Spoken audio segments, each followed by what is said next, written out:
Easter is a pagan celebration daw. Totoo ba ito? Blessed Holy Week mga katropa sa pananampalataya.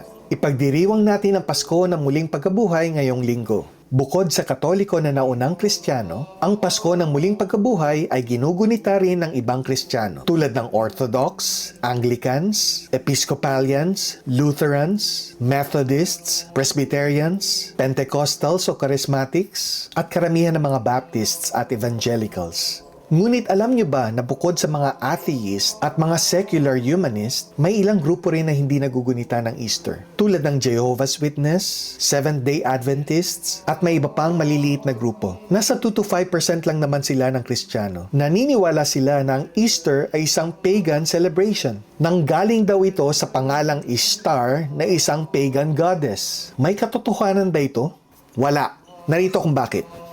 Ang Easter ay isang English word na pinaniniwalaang nanggaling sa Old English word na Easter o Yoster. Ito ay pangalan ng month of April sa Anglo-Saxon calendar. Dito rin nanggaling ang German word na Osten na tawag naman nila for Easter. Ito ay may koneksyon sa season of spring na nagsisimula sa April. Sa panahong ito, tumutubo ang mga dahon at namumulaklak ang mga halaman kasi ito ang panahong sumisikat ang araw matapos ang winter. Saan ba nagmumula ang pagsikat ng araw? E di sa silangan o east.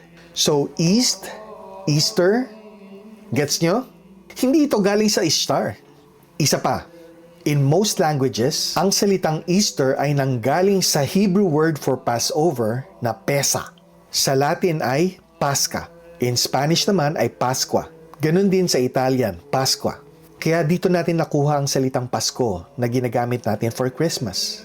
Ang Pasko ay nangangahulugang pista, kaya tinatawag natin ang Easter sa Tagalog na pista o Pasko ng muling pagkabuhay. Kung naobserba natin, wala namang specific date ang Easter, pero lagi itong linggo ang araw ng resurrection because the date is tied to Passover, not to any pagan ritual or celebration. While it's true that Easter is celebrated after the first full moon after the spring equinox, this isn't about honoring the moon or fertility. So uulitin ko, Easter has nothing to do with Ishtar. Kahit paulit-ulit mo itong makita online dahil may makulit kang kaibigan na anti-Catholic, there is zero historical or linguistic evidence that Easter is named after Ishtar. The point is, para sa ating mga Kristiyano, Easter is about the resurrection and it is rooted in the Jewish Passover. It celebrates a real historical event. Hindi ito basta gawa-gawa lang ng Katoliko. From the very beginning, we distance ourselves from paganism because it is against the first commandment. So saan naman nanggaling ang Easter egg at Easter bunny na nakikita natin tuwing Easter?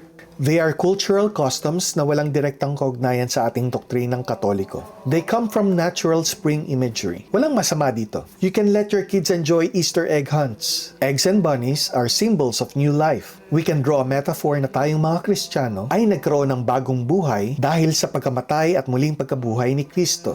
Basta tandaan natin that the reason for our celebration of Easter is Christ's resurrection. Sana may natutunan tayo ngayon. Samahan niyo ako sa susunod pa para pag-aralan natin ang ating pananampalataya. Gloria Patri et Filio et Spiritui Sancto, sicut erat in principio et nunc et semper et in saecula saeculorum. Amen.